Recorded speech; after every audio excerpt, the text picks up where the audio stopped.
Well, hello, everybody. Today, I'm going to be going over my goals for 2024.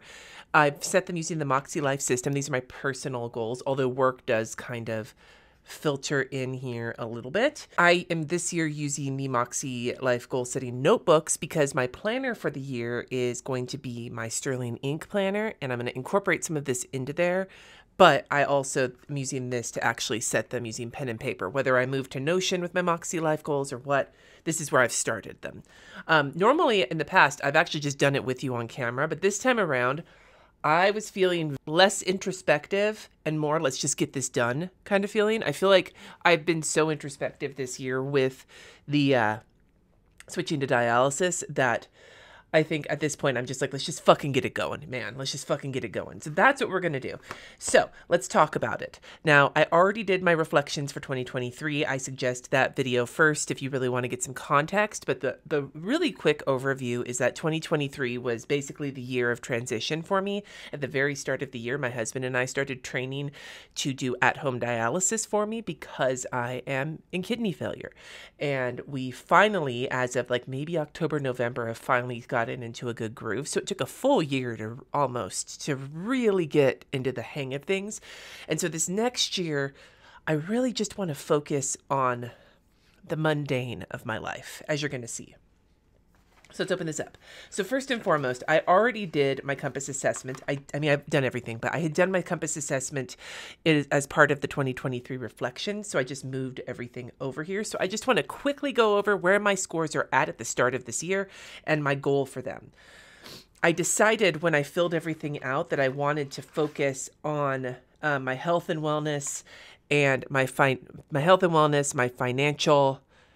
areas of life, as well as my family and relationships. And so you're going to see that reflected in this. So starting with personal, I'm starting the year off at an 8. I'd like to end it at a 9. Fun and recreation, I'm starting the year off at an 8. I'd like to end it at a 9. Same for work and learning. Start at an 8, end at a 9. Family and relationships, I'm starting the year at a 6. I'd like to end it at an 8. I feel like this last year I kind of phoned in a lot of the stuff with my family because I was just so overwhelmed. So this year, I'd like to take a little bit more care with my relationships. For health and wellness, I'm starting at a 7. I'd like to end at an 8. That's not a very big jump, but considering I'm in kidney failure and I'm on dialysis, I think that that's a reasonable jump. For spiritual and personal growth, something that I thought I was going to fail at miserably this year and actually have been doing pretty well, I'm starting off at an 8, want to end at a 9.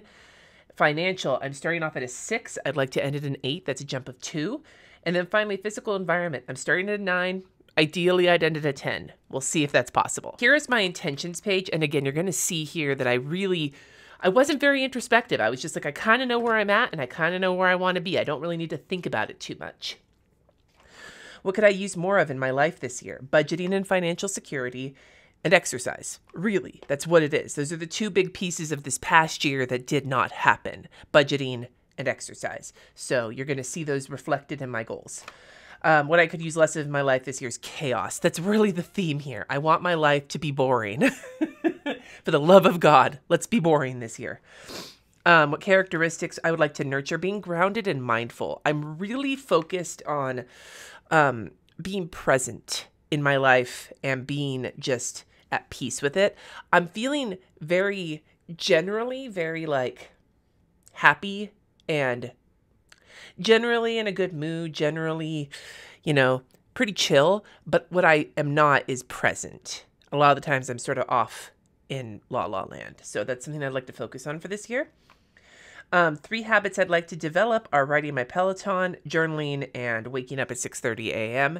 If you have not watched any of my previous goals videos where I've talked about that, it's mainly because in the morning, we're kind of in this like gauntlet of getting my kid to the train to go to college and getting my other kid to school, although he's graduating this year and I think he's going to take a gap year, but like getting him off to school, getting my kid off to train to go to college, getting the dog to daycare, getting everything ready for dialysis. So as soon as I can get back, I can hop on because my husband and I both need to be on we need me to be on dialysis so that we can get through our lives and work and everything else.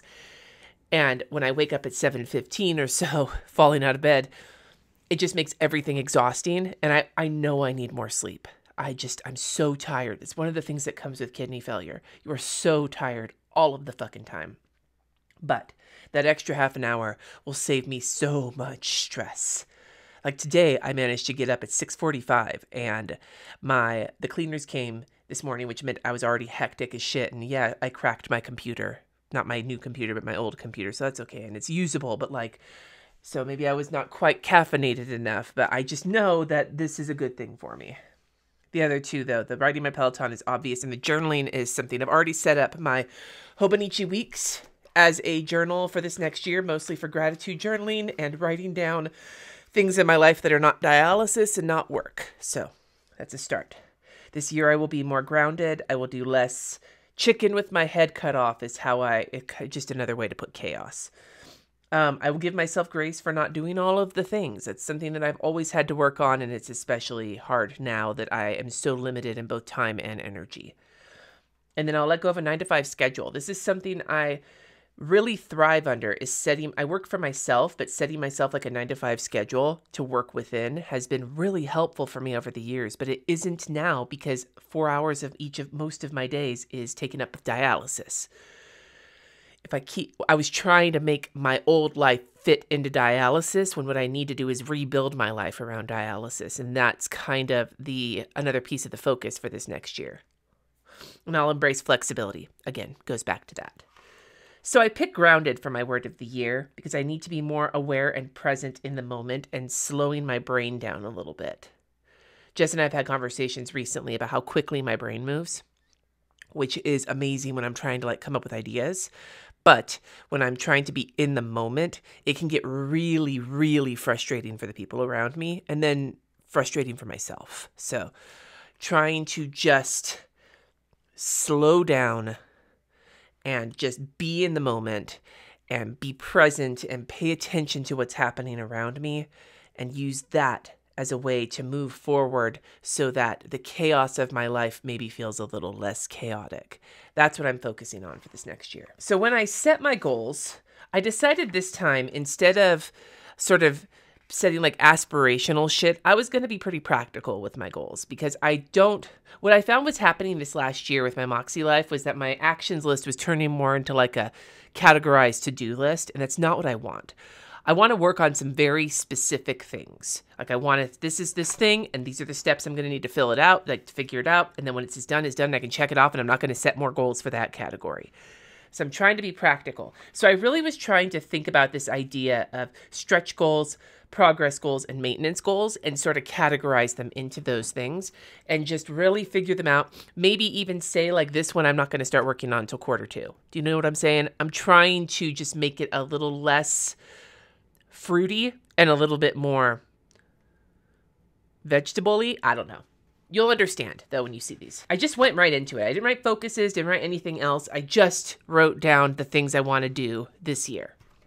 So for personal, these are both what I would consider progress goals. They're not stretches and they're not maintenance.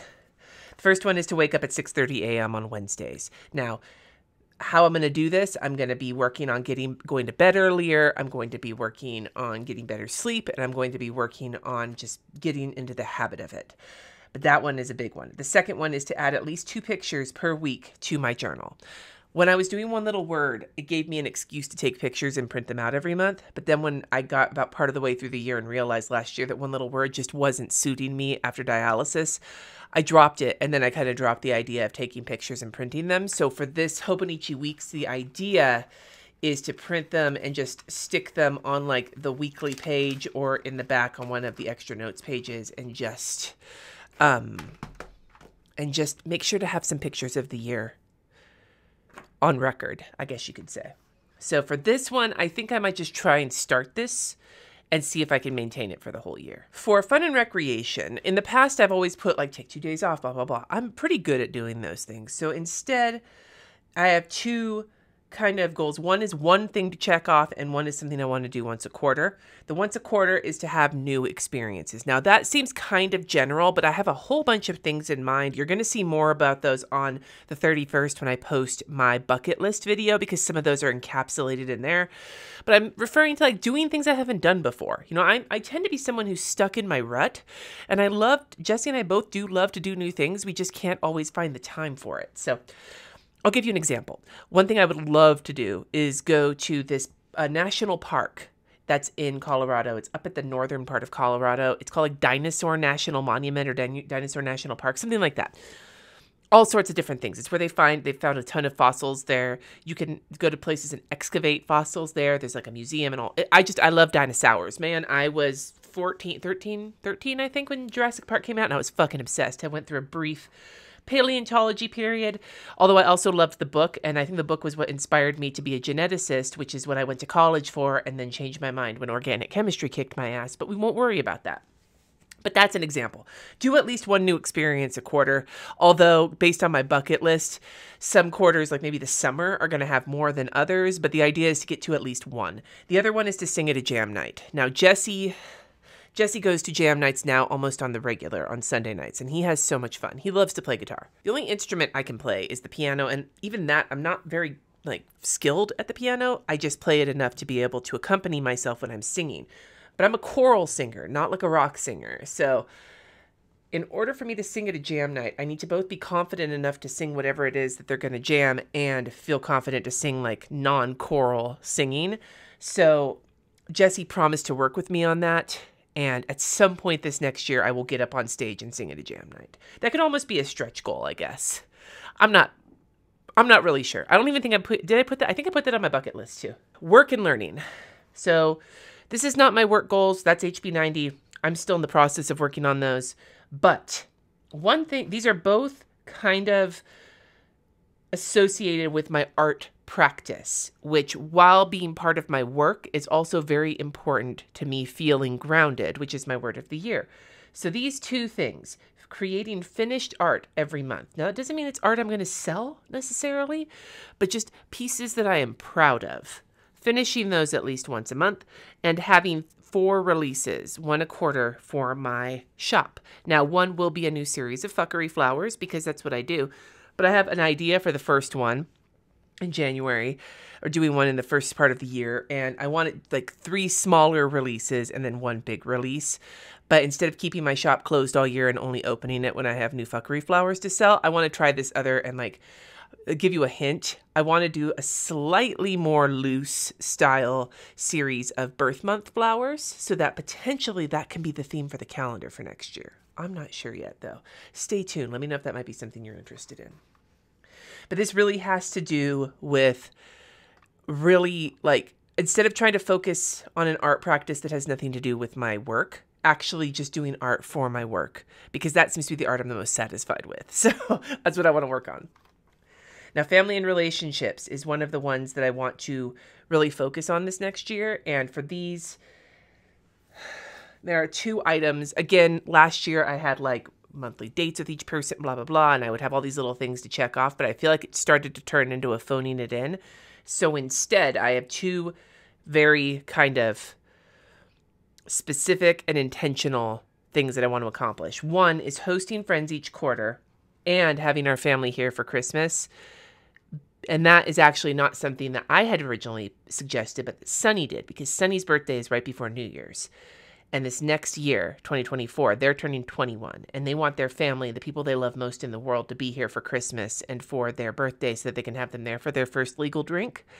And so I think that that's a great idea. It gives my family a whole year to plan to come out to Denver. That's just high on my list. The other thing is to have dinner at the table as a family at least 3 times weekly. We're going to have to work up to that.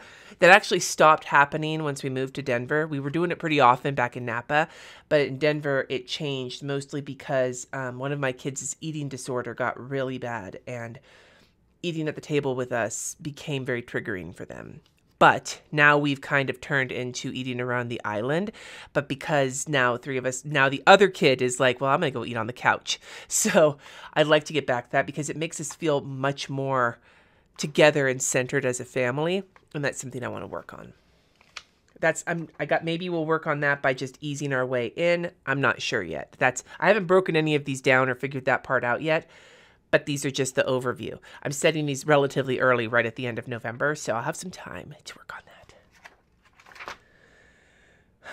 For health and wellness, this is where one of my stretch goals is. If you have not been paying attention, I keep trying to get on the Peloton. I keep just not because I'm exhausted. This year, I want to hit my century ride. I want to say 30, maybe 35. Let me look. I'll get my exact number so I can write that down Well, I guess I'm not at the end of the year yet, though, so who knows. But currently, as of the end of November 2023, 37 rides. So that really, if I do twice a week, if I can get to a point where I even do once a week, I would get pretty close. So I think it's doable. And then so that's my stretch, one of my 2 stretch goals. And it's not a stretch because doing almost 60 rides in 1 year is super out of bounds, even for somebody with kidney failure. It's that I have struggled really hard to even get back on the bike. So that gives me something, like a specific number to work towards.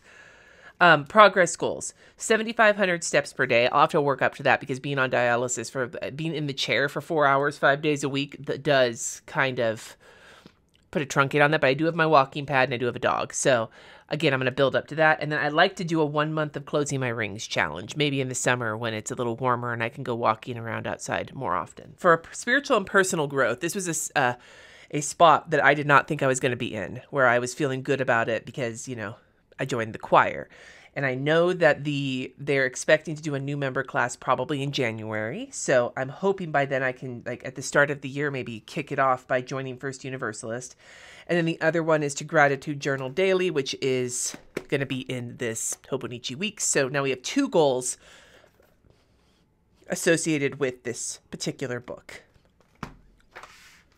My other stretch goal for financial, now that we've paid off our big consumer credit card debt, is to save up our 6-month emergency fund. Now, we do have some savings, but we don't have that specific money set aside. So that's going to be our big stretch goal for the year. And our 2 progress goals are to budget in YNAB and my new no by year, which you'll see a video on coming up soon. The budgeting in YNAB is probably going to also include things like budget meetings and stuff like that. But the overall goal is by the end of the year, I would like to have us be consistently budgeting in YNAB. And then finally, for physical environment, I'm only putting 1 thing because a lot of the stuff I was putting on my goal for this past year were just, again, categorized to-do lists. This is where it really showed up, was oh, I need to call this guy, or I need to get blah, blah, blah fixed or whatever. And instead of focusing on the goals I had written that at the beginning of the year, I was just focusing on whatever things were coming up. So my big focus is to finish all the walls of the house. If you watched my recap, I still have plenty of those left to do. I have everything, or almost everything I need. I just have to get it up on the wall. So that's going to be my goal for the year. And when it's done, I'm going to not worry about physical environment except for taking care of the things that need to happen. But I don't always need to put those on my weekly actions. They can just stay on my to-do list. That's kind of the new approach I'm taking for this, is instead of allowing my actions every week to more reflect the shit I have to get done than the shit that I want to get done. This year, I'm really just focusing on these items. And if I finish something or I hit my benchmark, I'm not going to worry about increasing the benchmark. That's also something I did this last year, where if I hit where I started the year, if I hit where I wanted to be, I'm well, let's improve it. No, let's just maintain it. Why do I have to continually improve? Why do I have to continually better myself? What if I'm fine just the way that I am and I just want to take care of these things that'll make my life easier and more restful and more happy? Why do I have to try and be a better me? What if me that I am is fine? What if the me that you are, the you that you are, what if that's fine? So that's my approach this next year, is not to be the best me possible, but to let my life be the most full of ease and just grounded possible. So that's what I'm going to focus on. I'd love to hear from you in the comments below. Tell me one of your goals for next year. If it's a stretch goal or a progress goal or a maintenance goal. If it's something huge, like saving up for a 6-month emergency fund. Or if it's something really, really, really small and inconsequential, but still could be good for you. Like, putting some pictures in your journal every month. Let me know in the comments below. Thank you so much for watching. Subscribe if you haven't already. And until next time, my friends, peace.